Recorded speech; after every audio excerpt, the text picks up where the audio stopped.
ये जो तस्वीरें देख रहे हैं आप, इन तस्वीरों में डॉक्टर एस जयशंकर बैठे हैं किसी खास के साथ, एक ऐसे इंसान के साथ जिनके डॉक्टर एस जयशंकर के साथ बैठने का मतलब है 3 देशों की धड़कनें बढ़ जाना। एक तो है पाकिस्तान, दूसरा है तुर्की और तीसरा है अजरबैजान। भारत एक बड़ा चक्रव्यूह रच रहा है और इस चक्रव्यूह में तुर्की फंसता जा रहा है। अर्दोगन इस चीज को बहुत अच्छे से समझ भी रहे हैं। वैसे अर्दोगन इस चक्रव्यूह का काट निकालने के लिए भागे भागे सऊदी अरब की तरफ दौड़े। एक बार को दुनिया को आश्चर्य लगा ये सोचकर कि आखिरकार तुर्की जो सऊदी का कॉम्पिटिटर था, सऊदी की जगह खलीफा बनना चाहता था, वो सऊदी अरब की तरफ मित्रता क्यों दिखा रहा है। और अब तो कुछ चीजें जो साफ निकल कर सामने आई। जैसे ही पाकिस्तान और सऊदी के बीच में एक एग्रीमेंट हुआ, डिफेंस का एग्रीमेंट,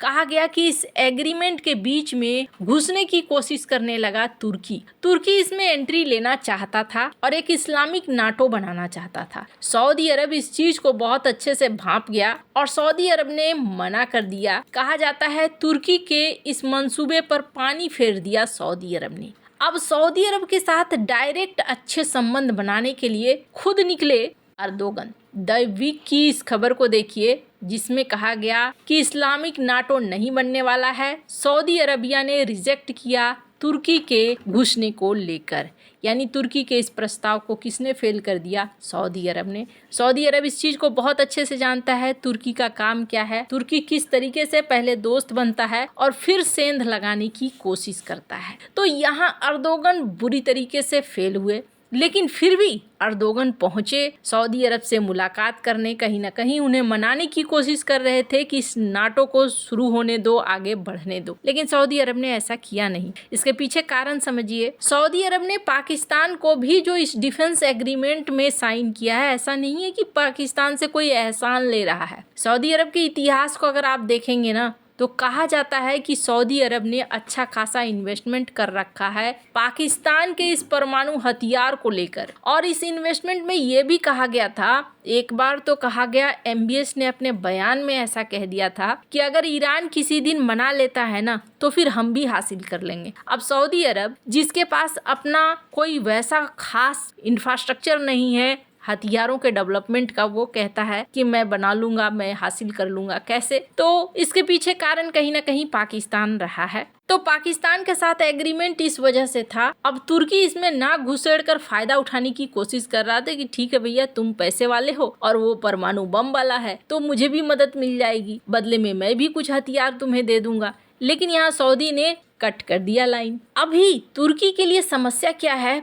आज तक तुर्की दूसरों के लिए जालें बुनता आया है। भारत के आसपास इन्होंने बड़ी जाल बुनी है। और अर्दोगन के साथ क्या है ना, अर्दोगन बहुत लंबा गेम खेलते हैं। वो ऐसा नहीं है कि 2 महीने में रिजल्ट आ जाए, 1 महीने में रिजल्ट आ जाए। कई बार उनके गेम के रिजल्ट 10 साल बाद आते हैं, 5 साल बाद आते हैं, लेकिन आते हैं। और ऐसा ही गेम वो खेलने की कोशिश कर रहे हैं भारत के आसपास भी। अब देखने को मिल रहा है कि भारत इतना एक्टिव हो चुका है कि भारत ने उनके ही जाल में अब उनको फंसाना शुरू कर दिया। अभी तो ऑपरेशन सिंदूर में जैसे ही नाम आया है तुर्की का, उसके बाद से भारतीयों ने जाना बंद किया है काफी हद तक। स्क्रीन पर एक आर्टिकल देखिए, तुर्की जाने वाले जो ट्रेवल हैं वो करीब 25% गिरे हैं। और जहां तक तुर्की की बात है, तुर्की ने अपने चाल चलन नहीं बदले हैं। स्क्रीन पर एक आर्टिकल देखिए, कश्मीर को लेकर पाकिस्तान ने राग अलापा, और जब पाकिस्तान ने राग अलापा तो तुर्की ने भी उस राग में हाँ मिला दिया।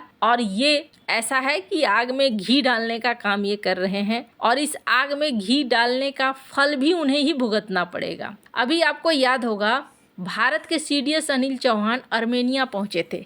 अगर लोकेशन देखें अर्मेनिया की तो कहाँ पे है ये अर्मेनिया? ये यहाँ पर अर्मेनिया है, तुर्की के बेहद नजदीक। भारत और अर्मेनिया अब एक रणनीतिक दोस्त बन चुके हैं। कहा जा रहा है कि एयर डिफेंस सिस्टम, आकाश और पिनाका रॉकेट लॉन्चर देने के बाद अर्मेनिया ने BrahMos missile, Tejas mark 1, Sukhoi 30 MKI fighter jet को लेकर डील शुरू की है। हालांकि ये बातचीत का फेज है। इस बीच अर्मेनिया पहुंचे हैं। अर्मेनिया का ये दौरा बहुत खास है। इस दौरे के दौरान कई सारी चीजें हुई, कुछ उद्घाटन हुआ, कुछ स्थानों का दौरा हुआ।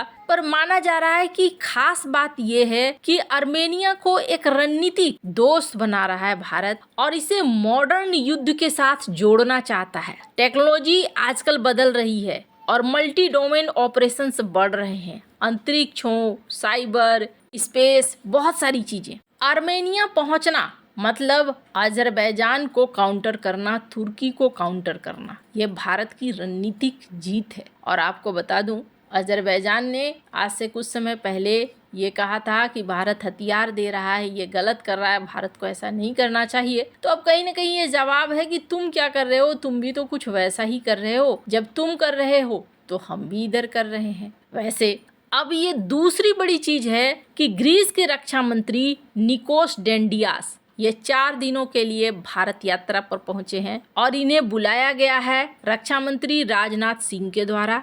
भारत यात्रा के दौरान राजनाथ सिंह से भी मुलाकात होनी है, डॉक्टर एस जयशंकर से ये मुलाकात हुई और ये तस्वीरें सामने आई हैं। अब ये दोनों जो आपस में बैठे हुए नजर आ रहे हैं, ये तुर्की के लिए अंदर ही अंदर सुलगने वाली बात है। क्यों सुलगने वाली बात है? पहली बात तो ये कि ग्रीस और तुर्की दोनों ही नाटो के मेंबर हैं और ग्रीस यूरोपीय यूनियन में एक अच्छी पकड़ रखता है। ग्रीस के नेता की ये यात्रा ऐसे समय में हो रही है जब फ्री ट्रेड एग्रीमेंट की घोषणा से भारत यूरोपीय यूनियन के हौसले बुलंद हो गए हैं और इसे भारत के लिए एक बहुत महत्वपूर्ण रणनीतिक आर्थिक साझेदारी मानी जा रही है। ऐसे में दोनों देशों के बीच रक्षा क्षेत्र में सहयोग को लेकर खास चर्चा हो रहा है। कहा जा रहा है तुर्की और ग्रीस, जिनका कई दशकों से एजियन सागर में लफड़ा चल रहा है, पाकिस्तान की तरह उसका दोस्त तुर्की भी दोनों देशों के तनावपूर्ण संबंधों को प्रोपेगेंडा फैलाकर भड़काता रहता है। और अब इजराइल, ग्रीस, साइप्रस, इन तीनों ने मिलकर एक गठबंधन सा बना लिया है। स्क्रीन पर अब एक आर्टिकल देखिए जिस बात के कयास लगाए जाते थे कि हो सकता है भारत शामिल हो। अब ये बातें कही जा रही है मीडिया में कि ग्रीस भी चाहता है कि भारत इसमें शामिल हो जाए, इजराइल भी चाहता है कि भारत इसमें शामिल हो जाए। अब जरा सोचिए, एक क्वाड जो ठीक तुर्की को काउंटर करने के लिए बैठा रहेगा। पाकिस्तान को काउंटर करना भारत के लिए कोई बहुत बड़ी बात नहीं है, ये बहुत ज्यादा जरूरी था।